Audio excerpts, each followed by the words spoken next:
নিশ্চিতভাৱে চাওক ভোগদৈ বান কিছু কমিছে, কিন্তু য'ত য'ত পানী শুকাইছে তাৰ পিছত দেখা পোৱা গৈছে এক বিধ্বংসী এক দৃশ্য দেখা পোৱা গৈছে। এই মুহূৰ্তত মই মালৌপামৰ পৰা শোলমৰা সংযোগী যিটো পথ আছে সেই পথটোত উপস্থিত আছোঁ, আৰু ইয়াত মই ভোগদৈ বানে পথটো কি দুৰৱস্থা কৰিলে সেয়া মই প্ৰতিদিনে আমাৰ দৰ্শকসকলক দেখুৱাইছোঁ। এক প্ৰকাৰৰ এই যিটো মূল পথ মালৌপাম আৰু শোলমৰা সংযোগী যিটো মূল পথ, সেই গোটেই পথছোৱাই এনেধৰণে ভোগদৈ বলিয়া বানে খহাই লৈ গুচি গ'ল, অৰ্থাৎ ভাঙি তছনছ কৰিলে এই পথটো। এই পথেদি কোনো এতিয়া গধুৰ যান বাহন আহিব নোৱাৰে। যিটো মূল পথ আছিল আচলতে মালৌপামৰ পৰা শোলমৰা সংযোগী, এই মূল পথটোত গধুৰ যান বাহন আহিব নোৱাৰে, কেৱল মাত্ৰ লঘু যান বাহন আৰু দুচকীয়া বাহন আহিব পাৰে। চাওক কি ধৰণে পানীৰ আচলতে সোঁত আছিল। এই পথটোৰ ওপৰেদি আচলতে ভোগদৈ পানী বৈছিল, আৰু পানী বৈ যোৱাৰ পিছত এতিয়া শুকাইছে। শুকোৱাৰ পিছত যেতিয়া পথটো পানী শুকাই গ'ল, তাৰপিছত ওলাইছে পথটোৰ এই স্বৰূপ। এনেধৰণেই পথটোৰ বিভিন্ন স্থানত আপুনি দেখা পাব এনেধৰণে খান্দি লৈ গৈছে। ভোগদৈ বলিয়া বানে খান্দি লৈ গৈছে। পথটো পুনৰ নিৰ্মাণ কৰিবৰ কাৰণে নিশ্চয় বহু সময়ৰ প্ৰয়োজন হ'ব। এটা নতুন পথ আছিল, এইটো নতুনকৈ পকী কৰা পথ আছিল, কিন্তু এই পথটো এতিয়া এই অৱস্থা। মই কৈছোঁ যে বানৰ বিভীষিকা আছিল, কিন্তু বানৰ বিভীষিকাৰ পিছত বান শুকাই যোৱাৰ পিছত কিন্তু যথেষ্টখিনি অসুবিধাৰ সৃষ্টি হয় ৰাইজে। তাৰে এটা প্ৰত্যক্ষ প্ৰমাণ মই দেখুৱাইছোঁ। যোৰহাটৰ মালৌপাম আৰু শোলমৰা সংযোগী এই পথটো যিধৰণে আচলতে ভাঙি তছনছ কৰিলে। দেখা পাইছে যে এফালৰ পৰা আচলতে যি সোঁত, পানীৰ সোঁতে সমগ্ৰ মাটি কাষৰীয়া মাটিক খহাই নি পকী পথটোকে উঠাই লৈ গুচি গ'ল। এনেধৰণে বিভিন্ন স্থান আছে। আপুনি য'লৈকে আমি দেখুৱাইছোঁ যে এনেধৰণে ইয়াত বস্তা দি থোৱা হৈছে কাষে কাষে, যাতে কোনো লোক কাষলৈ যাব নোৱাৰে, ভঙা অংশলৈ যাব নোৱাৰে। এনেধৰণে গোটেই সমগ্ৰ পথছোৱাক খহাই লৈ পেলাইছে। এজন স্থানীয় ব্যক্তি আছে, মই তেখেতৰ পৰা জানিব বিচাৰিম। এই পথটোৰ ওপৰেদি পানী গৈছিল, ভোগদৈ পানী হয় মানে আঁঠুৰ ওপৰত পানী। মোৰ ঘৰ ইয়াত নহয় বাৰু, মই অকণ পিছত মানে শুনা মতে এককালৰ ওপৰত পানী হৈছিলে। ইটো পাই যদি নাভাঙিলে এইটো গোটেইটো লৈ গ'লহেঁতেন। তাকে এইফালেদি বহুত মানুহ, হেজাৰ মানুহ অহা যোৱা কৰে ৰেগুলাৰ। তাকে বিধ্বংসীকে ভাগিলে, অকল এজেগাত নহয়, ৩-৪ জেগাত ভাগিলে। আপোনালোকে দেখিব, আগলৈও আছে, বেকলৈও আছে। এতিয়া পথটো মেৰামতি কৰোঁতে বহুত সময় লাগে, সময়টো লাগিব, সময় লাগিব। হ'বই, নিশ্চয় হ'ব।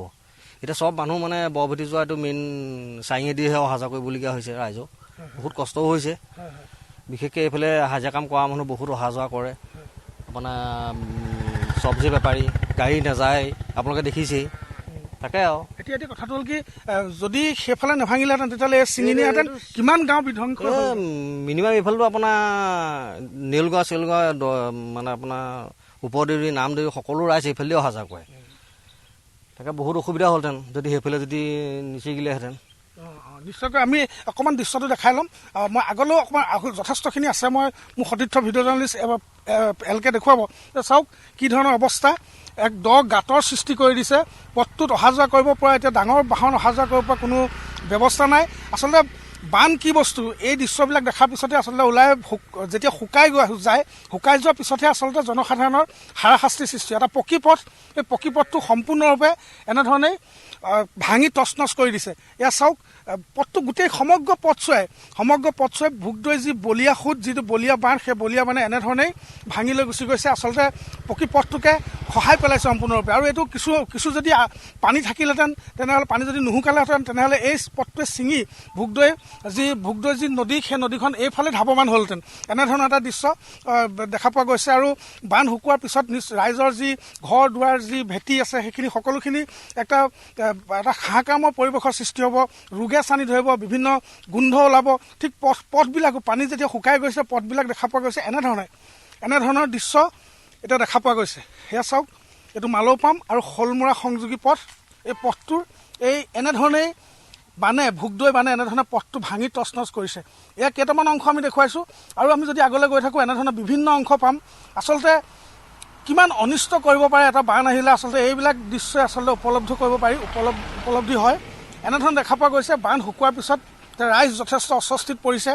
এই যিটো মূল পথ, মালৌপামৰ পৰা শোলমৰালৈ সংযোগী যিটো মূল পথ, এই পথটো এতিয়া লঘু যান বাহনৰ কাৰণে, লঘু যান বাহনহে অহা যোৱা কৰিব পাৰি। এক কথাত ক'বলৈ গ'লে বান আহিছে, পানী শুকাইছে, পানী শুকোৱাৰ পিছতহে আচলতে ৰাইজৰ দুখ দুৰ্দশাৰ গতি নাইকিয়া হৈছে। এনেধৰণেই পথ ছিঙি লৈ গৈছে। পানী শুকোৱাৰ পিছতে সকলোৱে গম পাইছে যে পথটো এক প্ৰকাৰ তছনছ কৰি লৈ গৈছে। ধন্যবাদ জ্ঞাপন কৰিছোঁ পৰমানন্দ বৰা আমাক সবিশেষ জনোৱাৰ বাবে।